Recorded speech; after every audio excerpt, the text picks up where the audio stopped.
காவாங்கர ஓரம், அதான் எழுதி காவாங்கர ஓரம் எடுத்து கட்ட வந்து எடுத்து கட்டிடுங்க. இந்த பாருங்கள், எங்கள் ஊர் மலை, இது வரகூர் மலைன்னு சொல்லுவாங்க, இது சப்பு மலைன்னு சொல்லுவாங்க. உண்மையெல்லாம் மழை பெருசாக தான் இருந்துச்சு. இந்த அரசியல்வாதிகளால் அந்த மலையை உடச்சிக்கிறாங்க. மக்கள்கிட்ட சொன்னால் மக்கள்கிட்ட புரிதல் கிடையாது.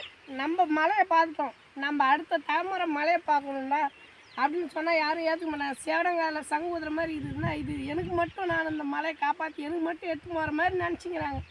அடுத்த தலைமுறைக்கு மலை வளம் மர வளம் எல்லாத்தையுமே நம்ம அடுத்த தலைமுறைக்கு கடத்தணும் அப்படின்றதுக்காக தான் நம்ம பேசுறது, வீடியோ போடுறது. அதே போல் விவசாயிங்க விவசாய வேலை செஞ்சுக்கிட்டே இருக்குமா? ஏன் விவசாயத்தில் இருக்கிற நிறை குறையை தான் நாங்கள் பேசுகிறோம்.